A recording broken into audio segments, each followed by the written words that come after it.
I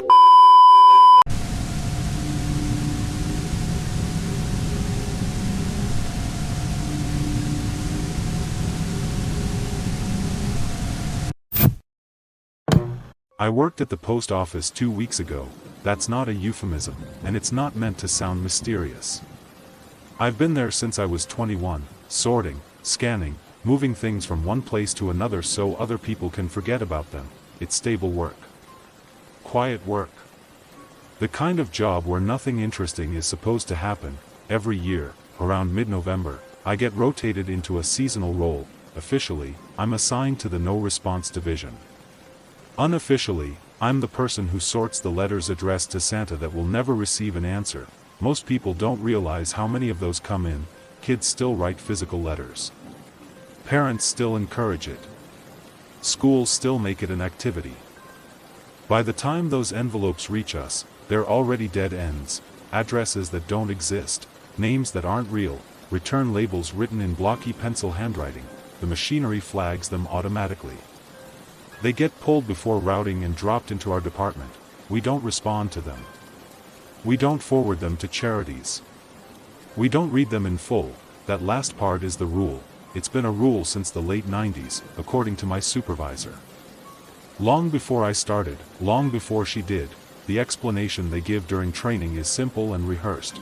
Children sometimes write about personal matters in their letters. Family issues. Home situations. It's not our place to read private information that was not meant for us. So we skim. We confirm it's addressed to Santa, stamp it as no response, log it, and file it away. You're allowed to read the opening line, maybe two. You're not allowed to finish it. Ever. People joke about it the first year. They think it's superstition, or some old HR leftover nobody bothered to remove. Somebody always asks what happens if you do finish one. The supervisor never answers directly. She just says it results in immediate termination. I believe that was all it meant for a long time. I stopped finding the rule funny 3 Christmases ago. That was when I learned what happens after termination. It's a tight-knit secret among the people who get roped into it, and you're only told after everyone thinks you won't say anything to anyone. They don't escort you out with security. They don't make a scene.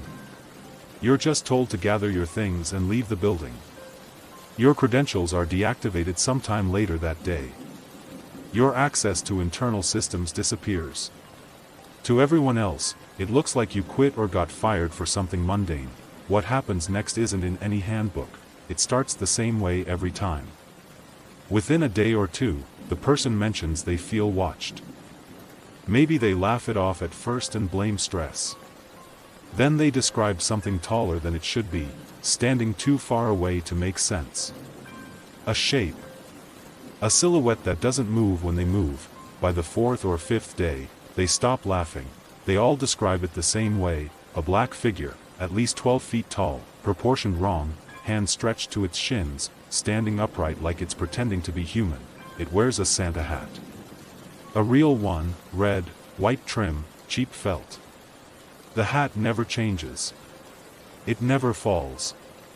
It never reacts to weather. It doesn't chase them. It doesn't speak. Every day, it's a little closer. It can stand across the street. At the end of a grocery aisle. On a sidewalk in full daylight.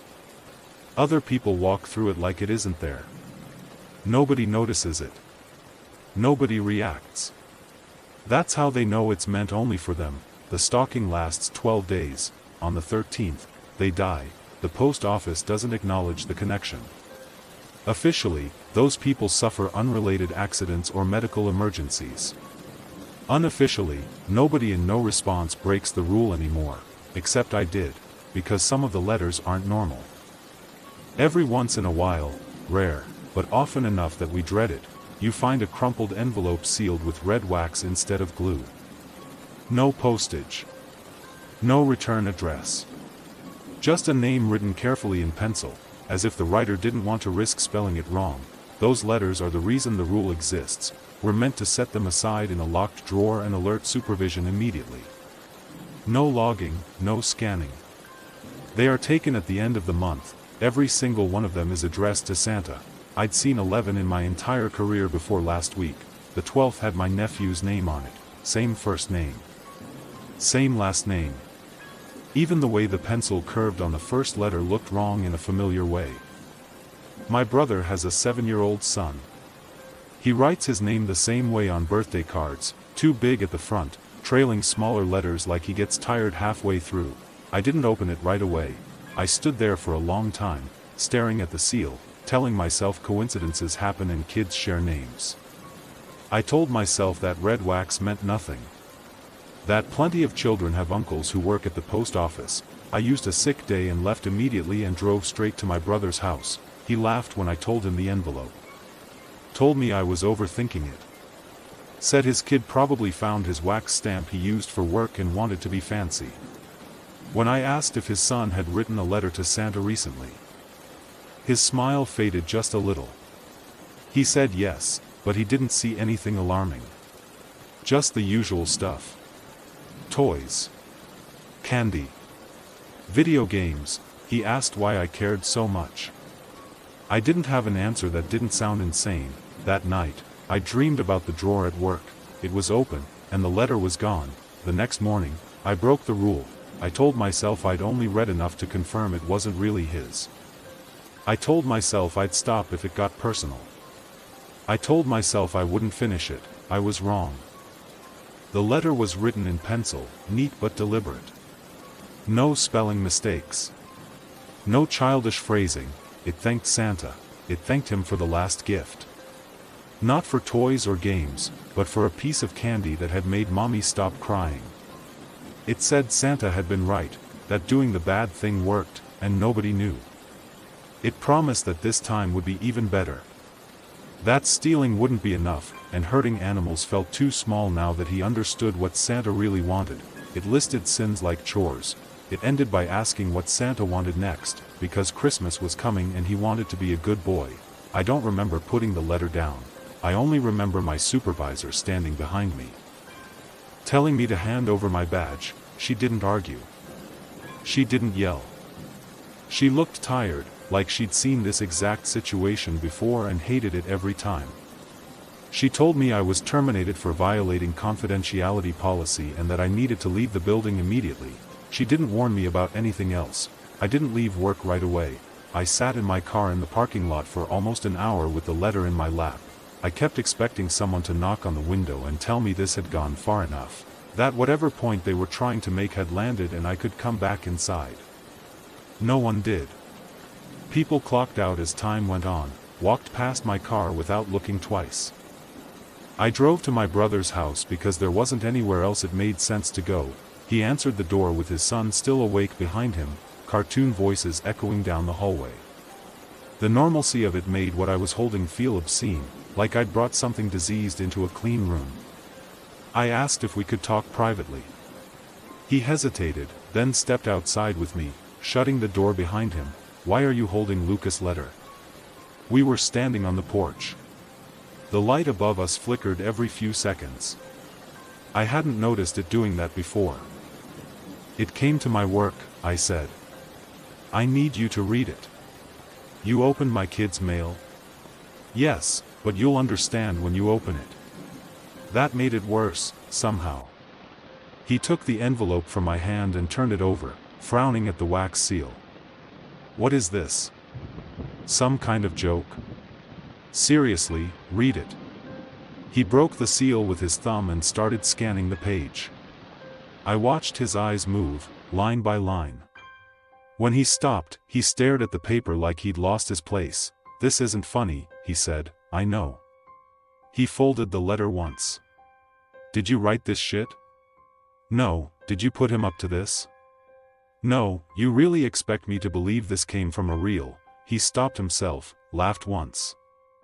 Sharp and humorless. You can't be serious, Matt. I got fired today. I wouldn't risk my job for something like this. That doesn't help. I tried not to read it. I wasn't supposed to. But when I saw his name, you're talking about rules again, he said. That stupid Santa rule you're always on about this time of year? It's not stupid, I said. It's a thing for a reason. So now my son is the reason? His voice was louder now. Behind him, the TV laughed on cue. You think my own son is fucking hurting people? No, I said quickly. I think something is asking him to. He stared at me, waiting for a grin that didn't come. You're fucking sick, man, he said finally after staring daggers at me. It's been happening to other people. Coworkers. Once you finish one of these letters I took, this is enough. You don't get to come into my house and say ridiculous shit like this. Just listen to me, just for once, can you need help, Matt. Seriously. You're fucking crazy. There's a thing, my voice dropped without me meaning it to. It starts watching you. Tall. Wears a Santa hat. 12 days and then, get out, don't talk about my son like that. Don't talk to me unless you get your shit together. I'm not talking about him, I said. I'm talking about what's coming. He opened the door behind him.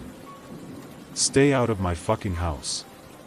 And don't come back until you can admit you made this up. But Christmas, don't, he said. Do not bring that bullshit into my home. I stepped back further onto the porch. He didn't hesitate before closing the door. The lock clicked. Behind the door, my nephew laughed at something on the TV. In the silence that followed, the flickering porch light finally went out. At the end of the street, something tall stood perfectly still, waiting. I left my brother's house, not taking my eyes off of it. When I got home it stood across the street from my apartment, partially hidden by a lamppost that only reached its upper thigh. The Santa hat sat perfectly on its head. Bright red against a body that swallowed light instead of reflecting it. I didn't see it move.